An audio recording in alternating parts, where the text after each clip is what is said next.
성령님 충만하게 임재하여 주시옵소서. 예수님의 이름으로 기도했습니다. 아멘. 이제 4월 마지막 주입니다. 4월인데 뭔가 되게 한여름의 느낌이 나는 것 같은 그런 시간들이 있는 것 같은데요. 참 나른나른해지고 피곤하고 또 이렇게 졸리는 시간들 가운데 우리 그래도 이 시간에 오늘 이제 레위기를 마치는 시간들을 한번 가지려고 합니다. 지금까지 레위기 참 이렇게 7번째 시간 오늘까지 왔는데요. 지금까지 우리 배웠던 걸 보면 저번 시간에 여러분 절대 잊어먹지 않으실 것 같습니다. 레위기 11장에는 어떤 이야기들이 나온다고 했죠? 11장? 젓가락장 해가지고 뭐 정결하게 먹을 수 있는 것과 먹을 수 없는 것들 막 그런 것들 나오고 정결법, 음식법, 그리고 이제 사회 윤리적인 그런 차원에서의 약자들을 보호하시는 그런 하나님의 복지 서비스. 그래가지고 여성들의 어떻게 보면 청결을 위하여 정결하는 법들, 출산하고 난 다음에 어느 정도 이렇게 거룩을 지켜나가는 그런 시간들 우리가 볼 수 있는 시간들을 가졌습니다. 이제 오늘 마지막 시간에는 다는 이제 못 다뤄드리고 마지막 시간에 오늘은 7대 절기, 7대 절기랑 안식년이랑 희년에 대해서 한번 배워보는 시간을 가져보도록 할 겁니다. 이 레위기를요 크게 이제 세 가지로 한번 나눠본다면 1장부터 15장까지는 그 거룩하신 하나님 앞으로 나아가는 방법들에 대한 내용들이었다면 이 레위기 15장에서 16장, 이 16장이 딱 중간인데 대속죄일에 대해서 말해주고 있어요. 그리고 이제 17장부터 27장까지 가면은 하나님 앞에서 어떻게 또 거룩하게 살아갈 수 있는지에 대해서 이제 말해주고 있는 내용들인데, 오늘은 이제 우리가 이 7대절기 안식년 또 희년은요 이 뒷부분 하나님 앞에서 거룩하게 그럼 살아갈 수 있게 돕는 역할을 해주고 있는 이 7대절기와 또 안식년, 뭐 희년 이런 것들을 한번 알아보는 시간들을 가져보도록 하겠습니다. 제가 저번 주에 시간 그거를 좀 잘 못 지켜가지고 오늘은 시간을 좀 잘 지켜서 짧게 한번 그래도 설명을 한번 드리도록 하겠습니다. 먼저 이스라엘의 이제 7대 절기를 배우기 전에요 가장 이제 중요한 것은 뭐냐면 하나님께서 이 절기를 지키게 하신 이유가 뭐냐면 지금까지 이제 이스라엘 백성들을 인도하신 하나님을 기억하게 하는 것도 있지만 앞으로 오실 그 예수님을 예표하는 것이기도 하기에요. 이 두 가지 관점을 함께 보면서 기억하면 좋을 것 같습니다. 이 7대 절기에 하나님의 구원 사역의 의미들이 다 담겨져 있거든요. 놀랍습니다. 정말 재밌습니다. 그래서 이 7대 절기 한번 우리가 배워볼 수 있도록 할 텐데요. 이 7대 절기도요. 이 7대 절기 이전에 또 가장 기본이 되어지고 있는 또 절기, 그게 바로 오늘 아까 우리 본문 말씀 읽었던 바로 이 안식일이 또 있다라는 것도 잊으시면 안 돼요. 이 7대 절기는 들어가지 않지만 이 안식일이 가장 기본이 되어지고 있다라는 겁니다. 그래서 오늘 본문에서도 가장 먼저 기념할 것은 하나님께서 6일 동안 천지를 창조하시고 7일째에 쉬신 것을 기념해서 지키는 매주 안식일이 어쩌면 이 절기 중의 절기인 것입니다. 모든 절기의 기본이 된다는 것을 우리가 기억하고 또 7대 절기를 좀 배웠으면 좋겠습니다. 자, 그럼 첫 번째 절기입니다. 첫 번째 절기 너무나도 잘 아시는 유월절입니다. 유월절은 이제 우리가 참 많이 들어가지고 우리 성도님들 단어가 매우 익숙할 것이에요. 이스라엘이 애굽에서 종살이를 몇 년간 했죠? 400년간 그렇게 애굽 종살이를 하고 있을 때 모세를 통해 가지고 그들을 이제 구원해 내시는 과정 중에 애굽의 마지막 재앙이 어떤 재앙이었습니까? 장자의 죽음에 대한 그 하나님의 심판이 있었죠. 그때 어떤 거를 문설주에 발랐죠? 어린 양의 피를 발랐습니다. 어린 양의 피를 문설주에 바른 이들은 그 죽음의 영이 넘어갑니다. 패스오버 해가지고 이게 유월절이라고 이제 하는 겁니다. 죽음의 영이 넘어가 구원받은 이를 기념하는 것이죠. 이것은요 애굽으로부터의 이제 해방과 동시에 생명을 구원하신, 그리고 민족을 보존케 하신 그 하나님을 기억하고 기념하는 절기가 바로 이 유월절입니다. 이 유월절은요 이스라엘의 3대 절기에 이제 속합니다. 아주 큰 명절입니다. 그래서 매우 중요한 절기고 가장 큰 절기이기도 합니다. 이 유월절은요 훗날에 예수님이 돌아가신 날이 바로 이 유월절입니다. 이 유월절에 희생된 어린 양의 실체가 뭐죠? 바로 예수님이었다는 것을 알게 되는 절기이기도 한 것이죠. 이렇게 유월절은 좀 알고 정리해 보시면 좋을 것 같고요. 자, 이제 두 번째로 이제 무교절이라는 게 있습니다. 넘겨주세요. PPT 좀 계속 띄워주세요. PPT 보면서 잘 안 보이실 수 있는데 어쨌든 무교절이라는 게 있어요. 이 무교절부터 우리 성도님들이 잘 모르실 것 같아요. 이 무교절은 유월절, 이 유월절을 마치고 다음 날, 6월절을 마치고 다음 날이 안식일이거든요. 6월절이 금요일이에요. 금요일 다음 날이 토요일입니다. 토요일이 안식일이에요. 이 토요일, 이 6월절 마치고 다음 날부터 이 토요일부터 일주일간 누룩을 넣지 않는 빵을 먹게 됩니다. 누룩을 넣지 않는 빵, 맛이 없겠죠. 어쨌든 이 자신들이 애굽 군대가 추격해오는 그 상황 속에서 홍해를 건너기까지 그 당했던 억압과 고난을 기억하는 시간인 거예요. 그 억압과 고난을 기억하는 시간을 갖는 절기가 바로 이 무교절입니다. 그리고 이것은요 신약 시대에 이 절기를 통해서 적용할 수 있는 건 뭐냐면요, 예수 그리스도를 우리가 구주로 영접한 자들이 그 다음에 이게 구주로 영접하면 끝나는 게 아니죠. 그 다음부터 우리 어떻게 해야 됩니까? 예수 그리스도를 구주로 영접한 자들은 이제는 예수님을 닮아가는 그 성화의 과정들을 우리가 이제 가야 됩니다. 예수님 닮기 위해 가는데 이 그리스도를 닮아가는 성화의 과정이 있게 되는데요. 이 그리스도를 닮아가는 과정이 이 땅 가운데서는 참 어려움들이 많아요. 살아가는데 참 쉽지가 않습니다. 그래서 이 고난을 통해서 온전케 되는 거죠. 이 고난을 통해서 예수님 닮아가고 이 고난을 통해 온전케 되고 그리스도를 위해 고난받는 자는 천국이 저희 것이라 우리 예수님 말씀하신 것들을 기억할 수 있는 절기라고 우리가 적용해 볼 수 있을 것 같습니다. 이게 바로 이제 무교절이라는 것이고요. 자, 세 번째가 이제 초실절이라는 겁니다. 초실절. 이제부터 좀 헷갈리시죠? 자, 초실절이라는 게 있어요. 이 초실절은 시기가 언제냐면요, 이스라엘이 이제 보리를 수확할 때라고 합니다. 초실절.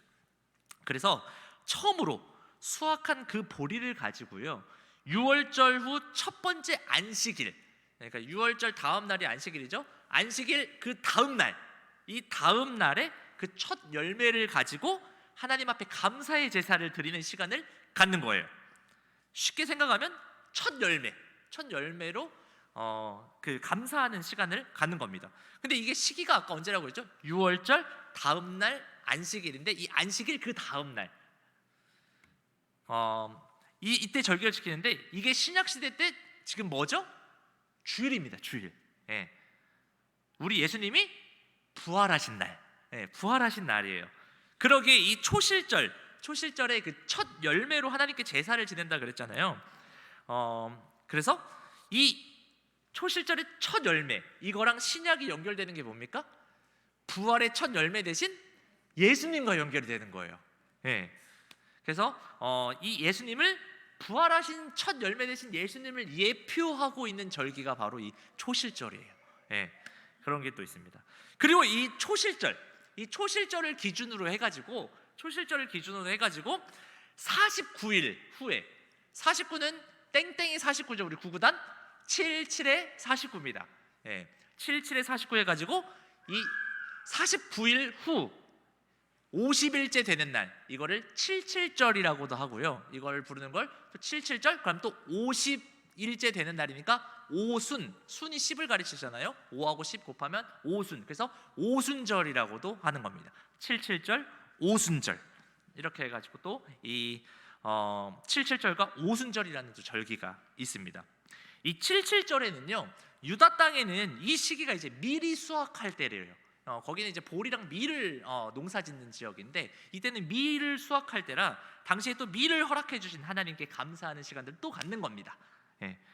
이걸 좀 이제 간단하게 정리를 해보면 이 77절과 오순절도 수확을 감사하며 드리는 제사고 절기고, 종목으로 따지면 아까 전에 말했던 그 초실절은 보리를 추수해서 감사한다면 이 77절과 오순절은 밀을 수확한 것에 감사하며 드리는 제사입니다. 여기서 이제 좀 더 나아가지고 의미를 부여하자면 이 초실절, 아까 전에 그 초실절은요, 이스라엘 공동체가 이제 그 추수하는 것에 대해서 감사하는 거라면 이 77절과 오순절은 각 개인의 추수를 또 감사하는 의미를 담기도 한다고 합니다. 아무튼요, 이 초실절, 아까 그 초실절, 이거는 누구를 상징한다고요? 예수님의 부활의 첫 열매 대신 그 예수님을 예표하는 것이다. 그렇게 생각하시면 좋을 것 같습니다. 그리고 이 77절 오순절에는 신약의 뭘로 연결이 되냐면 77절과 오순절도 이 50일 날 또 열매를 맺잖아요. 또 큰 열매를 맺는데 신약 시대의 이 오순절 날 무슨 일이 생기죠? 오순절 성령 강림 사건이 있어요. 이 성령 강림이 있으면서 어마어마한 또 열매들이 이어지잖아요. 그것도 같이 예표되어지고 있는 것이죠. 네, 그렇게 한번 연결시키면 될 것 같은데요. 이 놀라운 추수의 열매들을 경험하는 사건을 이 절기들이 예표하고 있다는 것을 볼 수가 있는 것이죠. 그래서 하나님이 어떻게 보면 이 구약 때 이 신약의 이 사건들이 올 거라는 것을 계속적으로 너희들이 기대하며 사모하며 기다리라고 이 절기를 지키라고 하는 것이죠. 그래서 이 절기가 너무나도 중요해요. 네. 우리가 지금 신약의 예수 그리스도를 믿는 것처럼 이들도 이 절기를 지켜나가는 것들이 어떻게 보면 믿음의 이제 모습이라고 볼 수 있다고도 생각이 듭니다. 자, 다음으로 나팔절이라는 것을 보도록 하겠습니다. 나팔절은 7월 1일에 지켜지는 거예요. 이 7월 1일이라는 건 우리의 달력으로 말을 하는 건데 7월 1일에 지켜지는데요. 이스라엘, 이 유다는요 7월 1일이 1월 1일입니다. 거기는 7월 1일이 신년이에요. 예. 그래서 새로운 해가 시작되는 날이 우리의 7월 1일이 그 사람들은 1월 1일이에요. 예. 그래서 이 성경에 나팔절이란 단어는 없습니다. 하지만 이 날의 특징이 뭐냐면 바로 나팔을 부르라고 해가지고 우리가 나팔절이라고 이제 부르는 것입니다. 그래서 이스라엘 민족이요 전통적으로 이 나팔을 분다는 것은 큰 날을 알리는 날이라는 신호라고 합니다. 우리는 신년에 무슨 종을 치죠? 네, 제야의 종을 치잖아요. 네, 제야의 종 치는 것과 비슷한 모습인 것 같은데 이 새로운 한 해를 시작하는 선포의 모습으로 이 사람들은 나팔을 부는 거죠. 근데 이게 새로운 큰 일을 새 시작을 말을 하는 거기도 하지만 또 어떤 의미가 있냐면 이 나팔을 불고 난 다음 10일 뒤에 무슨 일이 있냐면 바로 대속죄일이 있거든요. 그래서 이 대속죄일이 10일 뒤에 있으니까 너희들이 몸을 단정하고 준비하라는 의미가 담겨 있기도 한다고 합니다. 그래서요 이 사람들 우리도 신정이라고 하고 1월 1일에 공휴일이잖아요. 이 사람들도 이때 공휴일 안식하는 날로 삼고 노동을 금하는 공휴일로 정해서 지금 지키고 있다고 합니다. 그리고 이제 이날에 뭐 해야 되냐? 그냥 노는 게 아니라 여호와의 성회로 모여가지고 지난해의 모든 죄를 씻고 새로운 정신으로 나가겠다는 다짐을 하며 제사 지내는 날로 지켰다고 합니다. 자, 다음으로 이제 속죄일이 이제 나오기 시작하는데요. 속죄일은 레위기 이제 16장 29절에서 34절부터 시작되는데요. 이 속죄일에 대한 명령 중 다른 절개에 대한 명령에서는 찾아볼 수 있는 가장 특이하고 중요한 명령이 하나가 있어요. 그게 뭐냐면 이 속죄일만 하나님이 이렇게 말씀하신단 말이에요. 이 규례를 영원히 지키라고 그러셨어요. 영원히 지키라고. 예. 이렇게 말씀하신 이유가 뭐냐면 이 명령은요, 이 죄인들의 속죄 사역이 끊이지 않고 계속되어야 된다라는 걸 의미한다고 합니다. 구약뿐만이 아니라요. 지금 우리도 마찬가지로 이 속죄하는 부분들은 계속 세상에 정말 예수님 다시 오실 때까지 계속되어야 된다라는 거죠. 지금은 우리의 속죄가 뭡니까? 회개해야 되는 거. 예. 그래서 이 속죄일은요 죄를 뉘우치고 금식하고 슬퍼하는 날 이렇게 해가지고 이 사람들은 집중적으로 그때 회개하는 거죠. 근데 이날 가장 큰 행사 중에 하나가 뭐냐면 바로 이제 민족의 대제사장이 1년에 단 한 번 어디에 들어가죠? 지성소, 지성소에 들어가는 날이에요. 그날이. 그래서 온 민족을 대표해서 이제 하나님께 나가서 속죄함을 받는 의식을 하게 되는 날이 바로 이 날입니다. 7월 10일이에요. 10일. 이걸 대속죄일이라고 말을 합니다.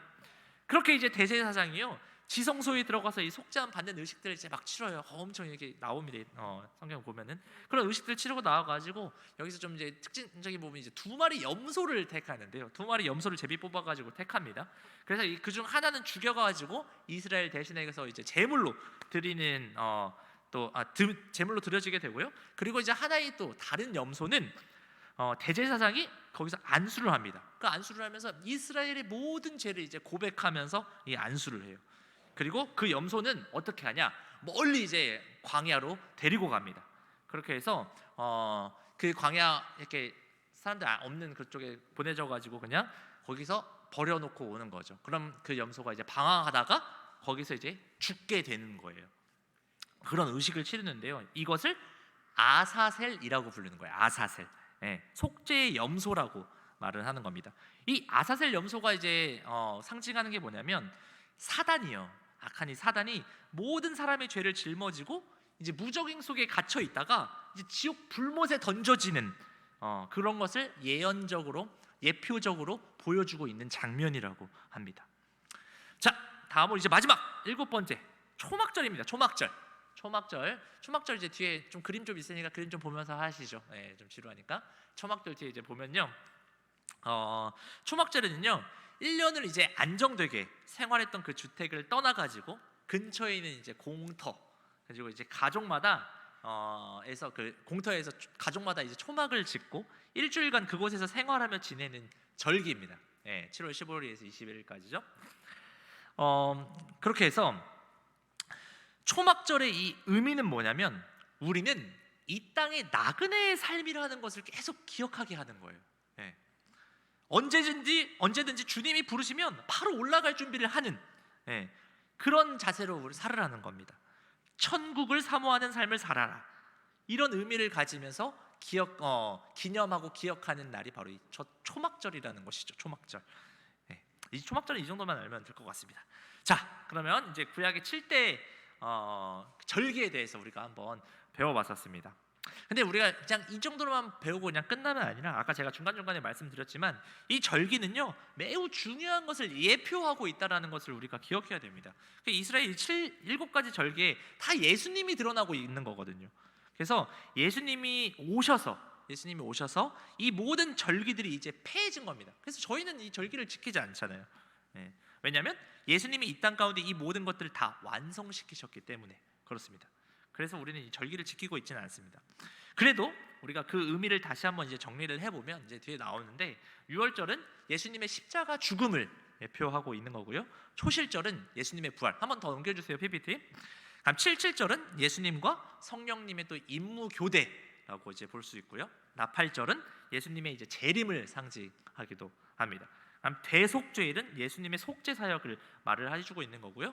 초막절은 이제 예수님의 심판과 새 하늘과 새 땅을 드러내고 있는 것을 예표하고 있는 것입니다. 그럼 지금 우리가 살아가고 있는, 지금 우리는 저기에서 봤을 때는 어느 단계에 있는 거죠? 어느 단계에 있는 겁니까? 바로 오순절과 나팔절 그 사이에 우리가 지금 있는 것입니다. 오순절까지 지금 성취되고 이제는 다시 오실 그 예수님을 기다리는 그 단계에 우리는 와 있는 거예요. 그래서 이 흐름대로 쭉 흘러가고 있는 것입니다. 이렇게 이스라엘 절기를 좀 정리하면 좋을 것 같습니다.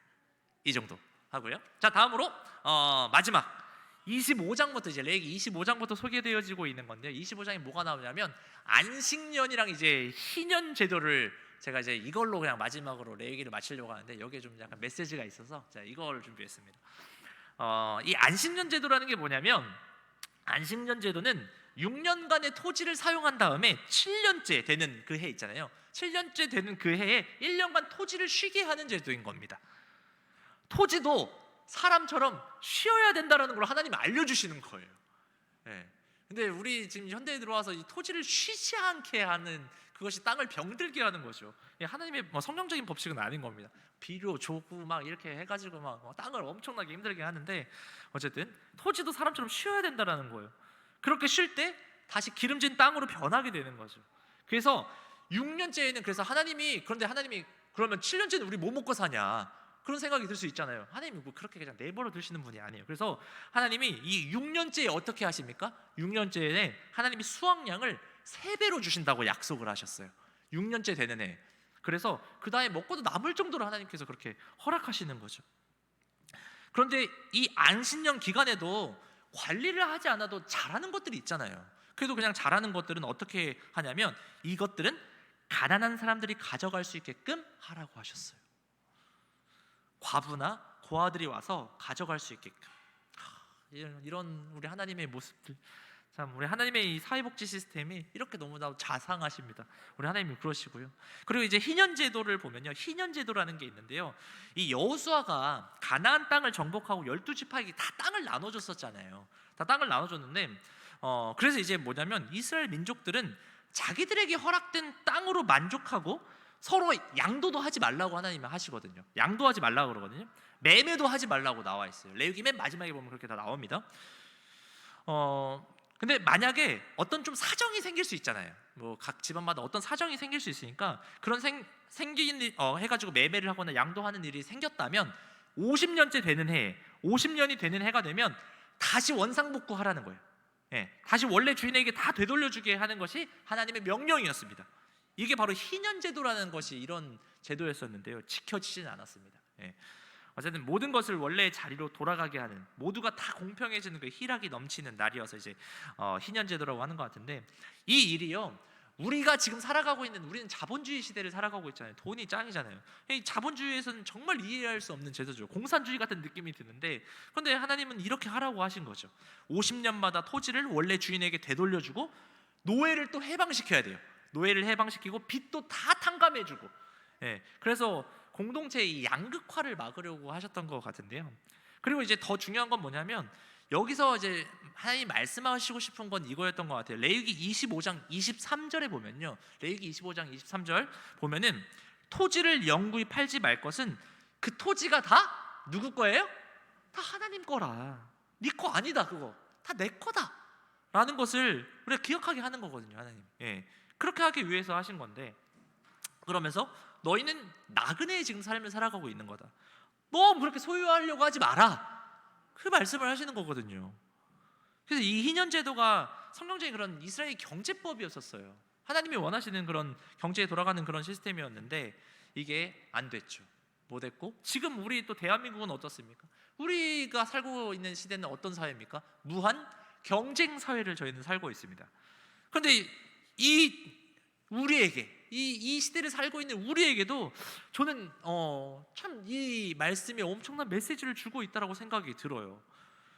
너희들이 그렇게 아무 삶의 이유 없이 그냥 경쟁하며 살아가는데 한 번씩, 이 50년에 한 번씩이라도 한번 돌아보라는 겁니다. 돌아보라는 거. 어디를 돌아봅니까? 나도 돌아보지만 한번 우리 주위에 있는 이웃을 돌아보라는 것이죠. 하나님은 왜 토지를 팔지 말라고 하셨겠습니까? 하나님이 왜 토지를 팔지 말라고 하셨을까요? 그건요, 이 토지라는 것이요, 물질적인 차원뿐만이 아니라 동시에 이 안에 이 영적인 차원이 있다라는 거예요. 영적인 차원의 문제가 있다라는 겁니다. 우리에게 하나님께서 안식일을 주시고 안식년과 희년의 절기들을 기억하고 지키라고 하시는 이유는요, 이 안에서 우리가 왜 주시는 거예요? 자족의 삶을 알게 하시려는 것이죠. 우리 이 크리스찬들에게 자족이라는 게 되게 중요합니다, 여러분. 지금 내게 주어진 상황에 대해서 이 족함을 알아야 된다는 겁니다. 자, 이거 이야기 하나만 좀 나누고 마치려고 하는데요. 한번 오늘도 퀴즈를 한번 내보도록 하겠습니다. 죄송합니다, 우리 우리 여전도 회장님이신 우리 홍정인 지사님 뒤에 계신 우리 한승민 권사님, 우리나라의 건국 대통령이 누구시죠? 너무나도 잘하시네요. 맞습니다. 이 건국 대통령이 바로 이승만 대통령입니다. 이 이승만 대통령 하면요, 참 공도 많고 과도 많았지만 이 중에 저 이 큰 공이 이거였던 것 같아요. 바로 뭐였죠? 토지 개혁한 거. 토지 개혁한 거. 여러분 잘 아실 것 같아요. 해방 직후 우리 대부분의 대한민국의 국민들이 다 농민들이었었잖아요. 그 중에 소작농이 84%였다 나옵니다. 84%. 10명 중에 거의 8, 9명은 다 소작농이었다라는 거죠. 소작농들은요, 여러분 잘 아시겠지만 소작농이 뭡니까? 남의 밭에서 농사 짓는 사람들이 소작농인 거죠. 내 땅이 아니라 남의 밭에서 농사 짓는. 그래서 소작농들은 그때 당시에 상상을 초월할 정도로 너무나도 가난했고 배가 고픈 시절들을 지냈습니다. 열심히 일해도 땅에서 나오는 소출물들을 다 누구한테 줬습니까? 땅 주인한테 다 빼앗겼습니다. 너무 고달픈 삶을 살아왔었잖아요. 우리 민족이 그렇게 살아왔잖아요. 맨날 굶어 죽었어요. 자기 아버지, 할아버지, 증조, 고조 할아버지가 다 이렇게 살았습니다. 이런 사회 구조라면요, 이런 사회 구조라면 근대 국가가 될 수 없다고. 그래도 이제 미국에서 공부하고 해외의 사례들을 본 이승만 대통령이 이 토지의 재분배가 필요하다고 결심을 한 것입니다. 그래서 해방 이후에요, 이 땅을 리셋하려는 그 도전을 하신 거예요. 그리고 시기상으로 이때가 해방 이후였잖아요. 일본인들이 이제 돌아갔어요. 일본인들이 돌아갔습니다. 그런데 당시 일본 사람들이 가진 땅이 엄청나게 많았다고 합니다. 그럼 이 땅을 누구한테 줄 거고 어떻게 배분할 것인가가 이제 고민이었겠죠. 그래서 먼저 자신을 지지하는 한민당에 있는 국회의원들을 이제 설득하는 거죠. 그런 다음에 당시 지주들이, 이 한민당에는 당시 지주들이 되게 많았대요. 근데 이걸 얘기하니까 당연히 이 한민당 국회의원들 뭐라고 하겠습니까? 미쳤냐고 하겠죠. 당연히 안 된다고 하겠죠. 근데 이승만 대통령이 참 이걸 끝까지 설득했어요. 예. 설득을 하고 대신 뭘 약속했냐면, 국가가 이제 재건 사업을 이제 할 거 아닙니까? 이 재건 사업을 해야 되는데, 이때 나라가 세워진데 이 재건 사업에 여러분들에게 우선권을 주겠다고 하셨잖아요. 예. 그 대신 땅을 좀 싸게 내놔라. 지금 너희들 가지고 있는. 그렇게 이제 타협을 본 거죠. 농지는 농민에게 분배해야 되는 거고, 그 분배의 방법이나 소유의 한도, 이 소유권의 그 내용과 한계도 이제 법률로 그래서 정하게 되는 겁니다. 그래서 건국헌법에 86조에 이렇게 명시되어 있다고 합니다. 예, 그래서 이 법을 그대로 집행했다고 해요. 그래서 우리는 유상몰수, 유상분배를 한 겁니다. 돈을 조금 지불하고 땅을 다 사들인 거죠. 그리고 그 땅을 가난한 농민들에게 땅을 다 나눠주게 됩니다. 그래서 지주에게는 좀 박한 보상이었지만 따로 혜택을 준 것이고요. 농민에게는 과중한 그런 부담 없이 토지를 소유하게 만들었었어요. 네. 그래서 이 내용을 골자로 해가지고 농지 분배 예정서를 줬다라고 합니다. 이때가 언제냐면 1950년 봄이었대요. 네. 이게 근데 역사적으로 저게 지나와서 보니까 이게 정말 신의 한 수였던 거죠. 우리나라로서는 정말 하나님의 놀라운 은혜가 바로 이 제도였었어요. 왜냐하면 1950년 무슨 일이 터졌죠? 6.25가 터졌잖아요. 네. 여러분 한번 생각을 해보세요. 생각을 해보시는 게, 이 당시에 우리 민족 대부분은 조선시대부터요 자기 땅을 가져본 적이 없어요. 거의 대부분이. 소장농이 84%였잖아요. 자기 땅이 없는 사람들이 84%였었어요. 이 사람들은 어떻게 보면 땅에 한이 맺힌 사람들이에요. 그런데 실제적으로요, 이 6.25가 일어났을 때요, 우리 드라마나 영화들 보면 그러잖아요. 아버지 우리 피난 가야 돼요. 막 빨리 오시라고, 여기 있으면 안 된다고. 그럴 때 우리 드라마 보시면 많이들 이 대사를 아실 겁니다. 우리 아버지들, 안 된다. 나는 이 땅 두고 도저히 못 간다. 네. 그런 대사가 왜 나왔냐면요, 당시에 이 아버지 할아버지 윗대까지 그분들은 땅을 가져본 적이 없어요. 이러면 80% 90%다 그 대지주들이 뺏어다 갔는데 드디어 이제 내 땅이 생긴 거예요. 네. 이거 눈이 뒤집히는 일이죠. 네. 어떻게 이 땅을 가지게 된 건데 이걸 버리고 가라고? 없는 거죠. 내가 여기서 죽는 한 못 가는 거죠. 생명과도 같은 거였거든요, 땅은.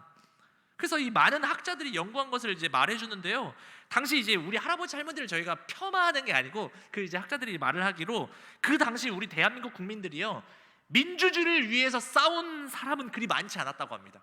민주주의가 뭔 줄 알아요, 그때 당시에. 예. 우리 선배들은요, 우리 할아버지 할머니가 뭐 때문에 싸운 겁니까? 땅 때문에 싸운 거예요. 예. 그래서 내 땅 지키려고 총 들고 나간 거죠. 그래서 우리가 여기서 나온 게 경제가 곧 안보라는 말이 이런 것이 나오는 겁니다.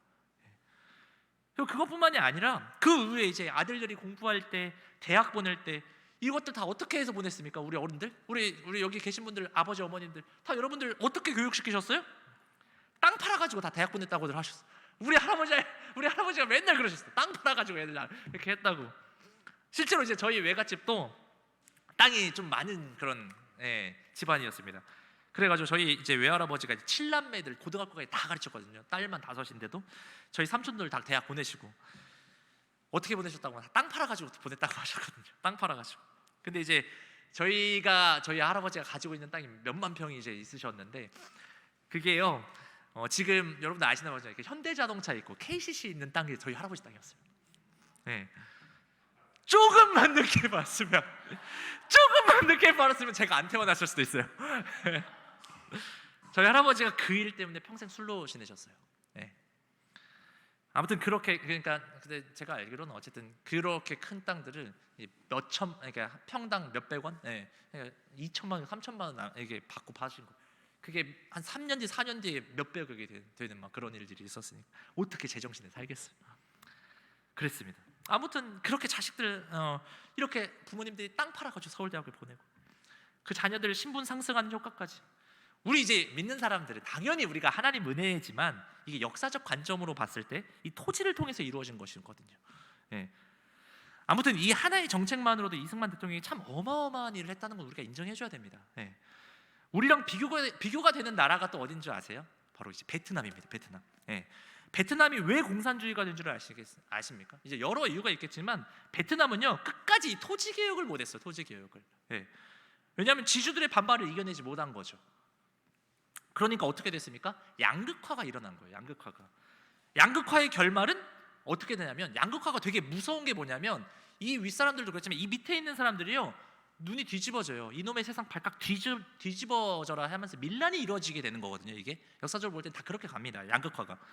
그래서 미국 사람들이 이제 총 갖다가 주고 헬리콥터 다 갖다 주는데 이걸 어떻게 했습니까? 이거 다 베트콩이 다 팔아버렸어요. 예. 다 그냥. 왜냐하면 이런 세상에서 내가 살 필요가 없다라는 생각이 드는 거죠. 이 사람들은 뒤집어져야 된다, 다 망해버리라 이러는 거죠. 예. 아무튼 이 이야기가요 지금 우리에게도 참 메시지를 주고 있는 것인데요, 하나님께서 희년제도를 통해 가지고 우리에게 주시는 그 메시지가 뭐냐면 바로 이 족함을 하려는 거예요. 족함을 하려는 거, 자족하라는 겁니다. 예. 소망하기는 우리가 이 성경에서 계속적으로 말씀하시는 것 중에 뭐냐면, 우리가 특히 이 의식주에 관련해서는, 의식주에 있어서는 투기하지 말라는 겁니다. 기본적인 삶에 있어서 특히 우리가 주택 이런 부분에서 만족하며 살라는 거예요. 족함을 알아야 돼요. 나에게 땅이 있는 것만으로 감사하고 집이 있는 것만으로 감사하고. 우리가 그런 그 메시지들이 좀 있는 것 같아요. 레위기의 주제가 뭐였냐면, 제가 뭐라고 그랬죠? 레위기의 주제는 거룩이라고 그랬습니다. 거룩. 이 구원받은 성도들은요 거룩한 삶을 살면서 이제는 자신이 가는 장소와 사람을 다 거룩하게 변화시켜야 될 사명을 가진 자들입니다. 가정이고 직장이고 세상이고 우리들이 들어가는 그 순간 그 더러워진 곳이 깨끗하게 되어지는 역할들을 우리가 하는 것이거든요. 그렇게 하나님이 우리에게 능력을 주신다는 것입니다. 우리가 함께 적극적으로 이런 사역들을 우리가 해나가야 되는 겁니다. 그리고 이 거룩한 성도는요 죄에 대해서 이제 하나님의 그 맹렬한 진노가 있다는 걸 또 인식하며 살아야 됩니다. 그런데 이럴 때 우리가 함께 기도하며 나아갈 때 우리들의 그런 모든 죄의 문제들이 끊어지는 그런 역사들을 우리가 경험하게 된다는 것을 계속적으로 또 말씀해주고 있는 겁니다. 그리고 우리가 이 레위기 보면서 이 거룩이라는 게 너무나도 중요한 거, 여기서 주는 메시지가 하나 뭐냐면, 하나님이 참 우리에게 진정 원하시는 게 뭐냐면, 기도하는 거 너무나도 중요해요. 기도하는 거 너무 중요하지만 10시간 기도하는 것보다 죄 하나 끊는 것이 더 중요한 겁니다. 그것을 하나님 더 원하십니다. 왜냐하면 하나님께서 이 죄에 대해서 얼마나 맹렬하게 진노하시는지, 이 죄는요 다른 것으로는 해결할 수 없다는 겁니다. 그래서 우리가 이 죄에 대해서는 피 흘리기까지 싸워야 된다는 거예요. 우리의 이 거룩함과 이 순결함을 지키기 위해서 우리가 피 흘리기까지 싸워야 된다는 것입니다. 그리고 회개하고 이 죄사함의 은혜를 체험하는 그런 일들을 계속적으로 경험하며 살아야 된다는 것입니다. 소망하기는 우리 이번 한 주간 이 거룩한 삶을 살아가려고 결단하는 저와 여러분 되기를 소망합니다. 특별히 우리 교회가 이 세상 가운데 구별되어야 됩니다. 그러기 위해서 우리 모두 함께 한마음 되어서 힘쓸 수 있는 한 주간, 또 앞으로의 우리 삶 됐으면 좋겠습니다. 레위기의 말씀은 거룩입니다. 우리 거룩한 삶 살 수 있는 저와 여러분 되기를 소망합니다. 기도하겠습니다. 하나님 감사합니다. 오늘 이렇게 레위기 마지막 시간을 가졌습니다. 우리 하나님께서 우리에게 말씀하셨습니다.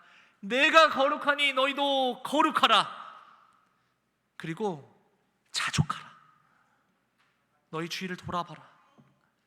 우리 주위에 있는 어려운 이웃들을 돌보고 너의 삶에 감사할 줄 알고 그 하나님 앞에 영광 돌리며 살아라는 그 하나님의 말씀을 우리가 기억하며, 이제 너무 내 것 가지려고 하는 것보다 이제는 내 주위에 있는 이웃들을 섬기고 하나님이 세우신 이 교회를 돌보고 함께 그 복음의 사역들을 감당하는 데 우리가 집중하며 이 나그네의 삶, 정말 의미 있고 가치 있게 살아가는 우리 큰빛교회 모든 성도들 제가 될 수 있도록 성령님 함께하여 주시옵소서. 감사드리며 예수님의 이름으로 기도했습니다. 아멘.